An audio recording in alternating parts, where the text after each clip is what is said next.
मर्यादित राहिलेले नाही. जग जसं जवळ आलं तसं त्यांचं विश्व विस्तारलेलं आहे. प्रत्येक क्षेत्रात स्त्रीनं पाय रोवला आहे. शिक्षिका, डॉक्टर, शेतमजूर, ड्रायव्हर, पायलट, अंतराळ वीरांगना प्रत्येक क्षेत्रामध्ये ती आलेली आहे. आणि हे सर्व एका दिवसात मिळालेले नाही, तर त्यासाठी अनेक पिढ्या या बळी गेलेल्या आहेत. आणि या नव्या जगात वावरताना तिच्या पुढे अनेक आव्हाने देखील आहेत. आणि काही आव्हाने जी आहेत ती परंपरागत आहेत, काही आव्हाने नव्याने ठाकलेली आहेत. स्त्री अतिशय धाडसी सुद्धा आहे, कष्टाळू आहे. विविध कामे ती लीलया पार पाडत असते. कुटुंब, मुले, नातेवाईक, नोकरी आणि इतर सामाजिक जबाबदाऱ्या ती पार पाडत असते. अगदी बाल्यावस्थेपासून तिच्यावर निर्बंध आहेत आणि होते देखील. ख्रिस्ती स्त्री जी आहे विशेषतः ती अतिशय संवेदनशील आहे. ती स्वतःच्या इच्छेपेक्षा इतरांच्या इच्छेचा विचार करते. एखादा निर्णय कुटुंबाला किंवा समाजाला कसा वाटतो याचा ती विचार करत असते. कुटुंबातील प्रत्येकाला वेगवेगळ्या समस्या असतात, परंतु या सर्वांची मनस्थिती ती स्वतः भोगत असते. आज स्त्री पुढे अनेक आव्हाने आहेत, शारीरिक, मानसिक, आर्थिक, कौटुंबिक. आणि याशिवाय आणखी एक आव्हान ख्रिस्ती स्त्री पुढे आहे आणि ते म्हणजे सुवार्ता प्रसाराचे. ही तिची जबाबदारी आहे आणि ती प्रभूची आज्ञा देखील आहे. सुवार्ता हा शब्द तसा साधा सोपा वाटतो. ख्रिस्ती मनात रुजलेले हे बीज आहे. या शब्दाचा परिचय नसणारी ख्रिस्ती व्यक्ती सापडणार नाही. सुवार्ता एखाद्याला साधारण बातमी वाटते, त्याकडे तो दुर्लक्ष करतो व एका मौल्यवान मुद्द्याला तो गमावतो. सुवार्ता एखाद्याला गुळगुळीत समाचार वाटतो व तो ऐकून ती सोडून देतो. परंतु एखाद्याला ती अंधारातून प्रकाशाकडे नेणारी एक गुड न्यूज ठरते. शुभवार्ता कोणत्या भाषेत असावी, ती कुठे सांगितली जावी, कोणाला सांगावी यामध्ये मतभेद असू शकतात. परंतु ती सांगणारा व ऐकणारा हे दोघेही आशीर्वादित झाल्याशिवाय राहत नाहीत. शुभवृत्त ही बुद्धीनं विषद करण्यासारखा सिद्धांत नव्हे. केवळ ज्ञानाने त्याची फोड करता येणार नाही, तर पवित्र आत्म्याच्या मार्गदर्शनाखाली अनंत कालच्या जीवनाची आशा मिळवणारी ती प्रक्रिया आहे. ती अनमोल संधी आहे. ती स्त्रियांनी देखील सांगितली पाहिजे. म्हणूनच हे नवीन जे आव्हान, सुवार्ता प्रसाराचं आव्हान, हे आजच्या स्त्रीनं पेललं पाहिजे. मत्तई याचा 28वा अध्याय आणि 5 आणि 6 वचने आपण ऐकू. देवदूताने त्या स्त्रियास म्हटले, तुम्ही भिवू नका. वधस्तंभावर ठेवलेल्या येशूचा शोध तुम्ही करीत आहात हे मला ठाऊक आहे. तो येथे नाही, कारण त्याने सांगितल्याप्रमाणे तो उठला आहे. या, तो निजला होता ते स्थळ पहा आणि लवकर त्यांच्या शिष्यांना सांगा की तो मेलेल्यातून उठला आहे. पहा, तो तुमच्या आधी गालिलात जात आहे. तेथे तो तुमच्या दृष्टीस पडेल. पहा, मी तुम्हाला हे सांगितले आहे. हे ऐकून त्या स्त्रिया भीतीने व हर्षातिशयाने कबरेपासून लवकर निघून त्याच्या शिष्यास हे वर्तमान सांगावयास धावत गेल्या. अतिशय महत्वाचं वचन आम्हाला इथे सांगण्यात आलेलं आहे. सुवार्ता सांगणे हे स्त्रीला देवदूताने दिलेली आज्ञा आहे, म्हणजेच ती स्वर्गातून आलेली आज्ञा आहे. पुनरुत्थानाच्या पहाटे त्या स्त्रिया कबरेजवळ आल्या होत्या. त्यांनी ती आज्ञा तंतोतंत पाळली आणि हे वर्तमान सांगावयास ते धावत धावत गेल्या. जरा आपण आठवू की आपण शेवटचं केव्हा धावलो असू. वेगवेगळ्या गोष्टींसाठी कधी आम्ही धावलो असू, बस पकडायला म्हणा किंवा आपल्या मुलांच्या मागे पळताना एखाद्या रांगेत उभं राहण्यात जागा मिळवण्यासाठी. परंतु सुवार्तेसाठी आम्ही कधी धावलो पाहिजे याचा विचार देखील आम्ही स्त्रियांनी केला पाहिजे.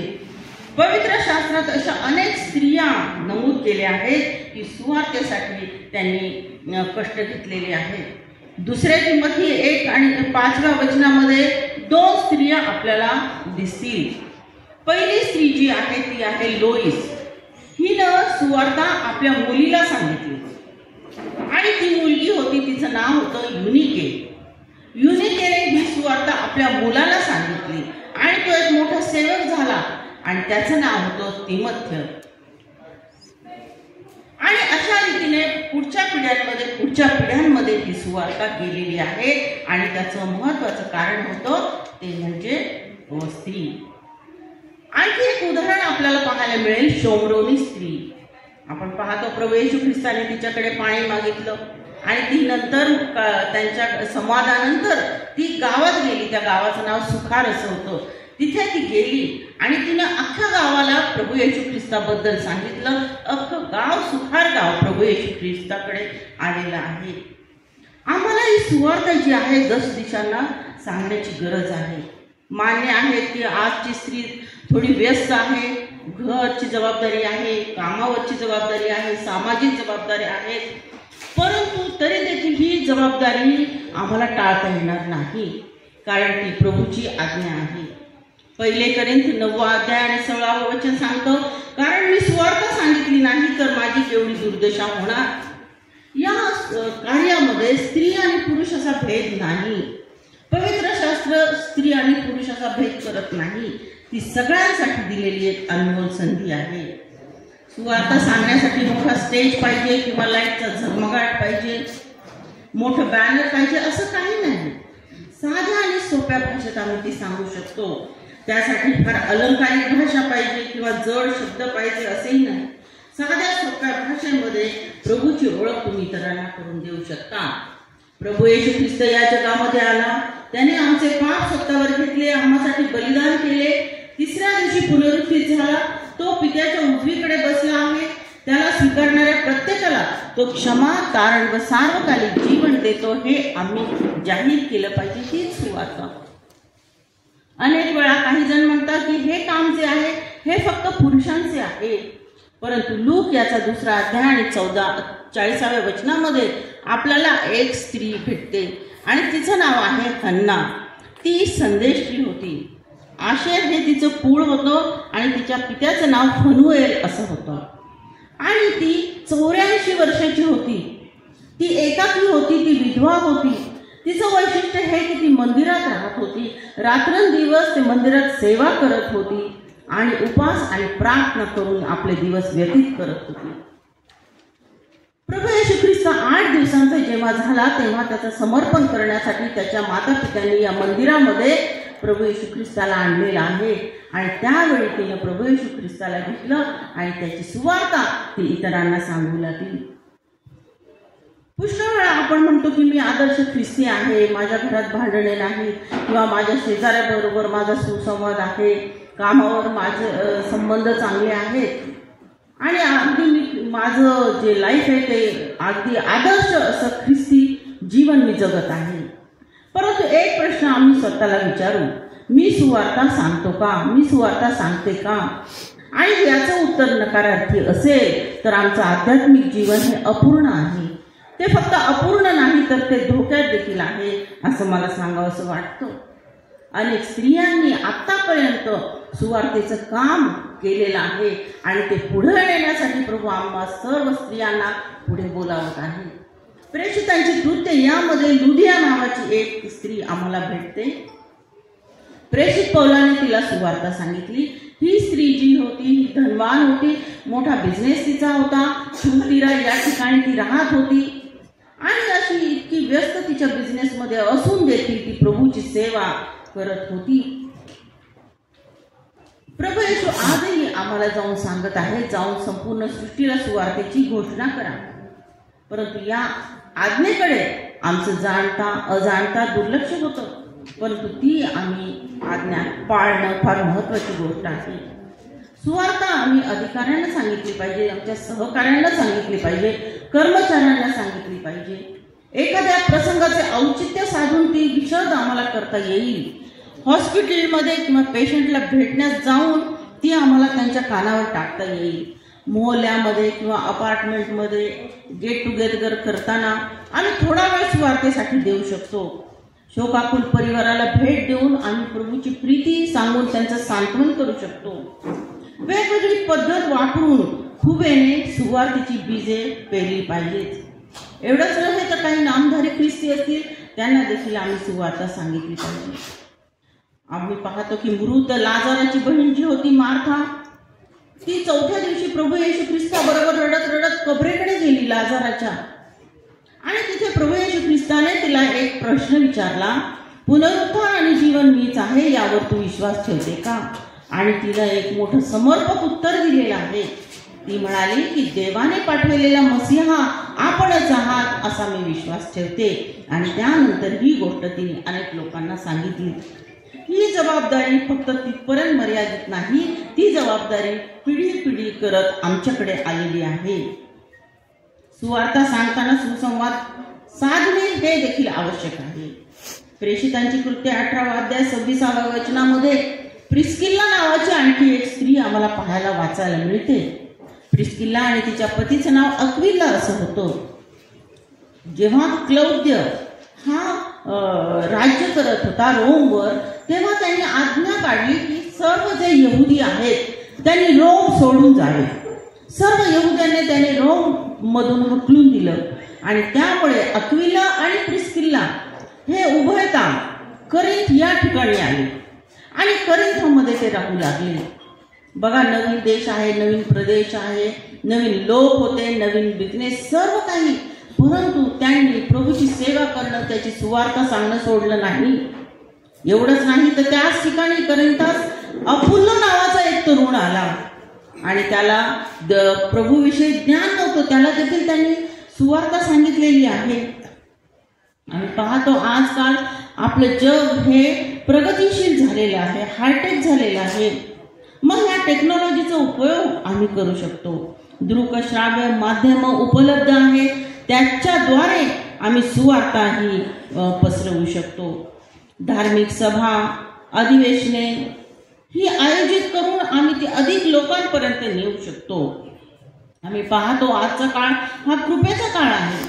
आज जर प्रभू येशू ख्रिस्ताविषयी सुवार्ता आम्ही सांगितली तर लगेच कोणी आपल्याला बंदीशाळेत टाकणार नाही. म्हणून ही जर कायद्याच्या चौकटीत राहून आम्ही हे कार्य केलं तर ते अधिक प्रभावी ठरेल आणि त्याबद्दल आशीर्वाद देखील मिळतील. प्रेषितांची कृत्य 21 अध्याय आणि 9 वचनामध्ये आम्हाला फिलिपाची ओळख होते. फिलिप हा प्रभू येशू ख्रिस्ताचा शिष्य होता. तो सुवार्ता सांगत होता. कैसरिया ह्या संपूर्ण प्रांतामध्ये त्याने सुवार्ता पसरवली. एवढंच नव्हे तर त्याला 4 मुली होत्या. त्या मुली अविवाहित होत्या आणि त्या देखील सुवार्ता कार्य करत होता. बघा, म्हणजे संपूर्ण कुटुंब सुवार्ता कार्य करत होतं. रोमकरासपत्र 16 अध्याय 7 वचनामध्ये आणखी एक बहीण आपल्याला भेटते. तिचं नाव होतं युनिया. युनिया जी होती ती देखील सुवार्ता कार्य करत होती. फिलिप्पीकरासपत्र 4 अध्याय 2 वचनामध्ये आणखी 2 स्त्रिया आम्हाला भेटतात. युवदिया आणि सुंदुकी यांनी देखील सुवार्ता प्रसाराचं काम केलेलं आहे. कलसेकरासपत्र 4 अध्याय 16 वचनामध्ये आम्हाला नुफा नावाची स्त्री भेटते आणि ती देखील सुवार्ता कार्य करत होती. तिने आपलं घर सुवार्ता कार्यासाठी खुलं केलेलं आहे. त्याचप्रमाणे फिलेमोनासपत्र 1 अध्याय 2 वचनामध्ये अफिया नावाची एक स्त्री होती आणि तिनं आपलं घर मंडळीसाठी, प्रभू कार्यासाठी खुलं केलेलं आहे, हे आपल्याला पाहायला मिळेल. त्याचप्रमाणे योहान, ज्याला मार्क म्हणतात, तो योहान आणि त्याची आई मरिया जी होती, तिनं देखील आपलं घर प्रभूच्या कार्यासाठी खुलं केलेलं आहे असं आपण पवित्र शास्त्रामध्ये वाचतो. प्रभू येशू कार्याला मदत करणाऱ्या योहानना, सुसांना यांचेही कार्य जे आहे ते भव्य दिव्य आहे. प्रत्येक पिढीत स्त्री ही सुवार्ता कार्य करत आलेली आहे. त्यानंतर आपण पाहतो नंतरच्या काळात, आधुनिक काळात लक्ष्मीबाई टिळक यांनी देखील सुवार्ता सांगितलेली आहे, त्याचं कार्य केलं आहे. रुथबाई हिवाळे आहेत, रत्नाताई कांबळे आहेत, यांनी देखील सुवार्ता कार्यामध्ये विशेष योगदान दिलेलं आहे. त्याचप्रमाणे आताच आपण पाहिलेलं आहे की सिंथिया फरार मॅडम ह्या परदेशातून आल्या. आपल्या सोयी सुविधा, ऐशोआरामाचं जीवन त्यांनी मागे सोडलं, परंतु केवळ प्रभूच्या कार्यासाठी त्या इतक्या दूर येऊन त्यांनी सुवार्ता प्रसारासाठी हातभार लावलेला आहे. त्याचप्रमाणे ग्रामीण भागातही स्त्रिया सुवार्ता प्रसाराचं काम त्यांच्या पद्धतीने करत आहेत. आणि मला आठवतं की एक जाईबाई म्हणून एक आजी होत्या आणि त्यांनी खूप सुंदर सुंदर अशा जात्यावरच्या ओव्या रचल्या होत्या आणि त्या प्रभू येशू ख्रिस्तावर, त्याच्या जीवनावर आधारित होत्या. आणि ते जेव्हा गात असत तेव्हा त्याद्वारे त्यांनी सुवार्ता प्रसाराचं कार्य केलेलं आहे हे आम्हाला कळतं. शहरातील अनेक महिला मंडळे जे आहेत ते देखील वेगवेगळ्या ठिकाणी जाऊन सुवार्तेचं काम करत आहेत. आपण पाहतो एमिली बिसल, मेरी बिसल यांनी सुंदर सुंदर भक्तिगीते लिहिलेली आहेत. आपल्या उपासना संगीतामध्ये आपल्याला ती पाहायला मिळतील. आणि त्यांनी देखील सुवार्ता कार्यामध्ये मदत केलेली आहे. परत त्यानंतर जॉयस मायर आहे, कॅथरीन कुलमन आहे. यांनी मोठं कार्य प्रभूच्या वचनाची सेवा करत आपलं जीवनामध्ये केलेलं आपल्याला दिसतं. स्टेला ग्रॅम्स आहेत, ज्योत्स्ना सिस्टर आहेत आणि अशा अनेक बहिणी की ज्यांचं नाव आम्ही घेऊ आपल्याला वेळ पुरणार नाही, इतक्या स्त्रियांनी यामध्ये कार्य केलेलं आहे. त्यांना देखील समस्या होत्या, प्रापंचिक प्रश्न असतील, परंतु त्यांनी या कार्यासाठी सर्व काही बाजूला ठेवलं आणि आपलं कार्य त्यांनी पुढे ठेवलेलं आहे. पंडिता रमाबाईंचं उदाहरण आपल्या समोर आहे. प्रतिकूल परिस्थितीमध्ये अनाथ विधवा आणि पोरके यांच्यासाठी त्यांनी आपलं संपूर्ण जीवन व्यतीत केलं.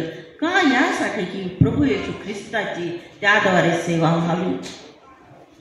आणखी मेरी जोन्स जे आपलं कार्य चालू आहे की जे लिस्ट कॉइन मिनिस्ट्री ज्याला म्हणतो आपण, ही छोटी मुलगी होती मेरी जोन्स आणि तिनं बायबलसाठी किती पायपीट केलेली आहे आणि त्याद्वारे किती लोकांपर्यंत ते पवित्र वचन गेलेलं आहे याचा इतिहास आपल्याला माहिती आहे.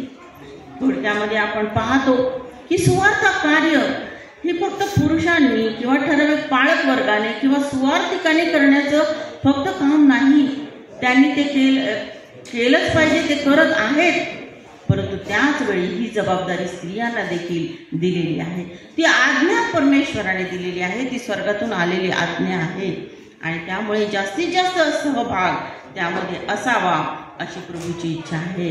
सुवार्ता कार्य हे प्रत्येकाला दिलेली जबाबदारी आहे, ती स्वर्गीय आज्ञा आहे.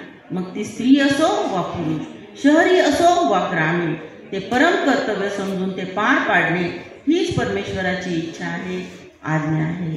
परमेश्वर करो आणि आपल्या सर्वांना आशीर्वादित करो.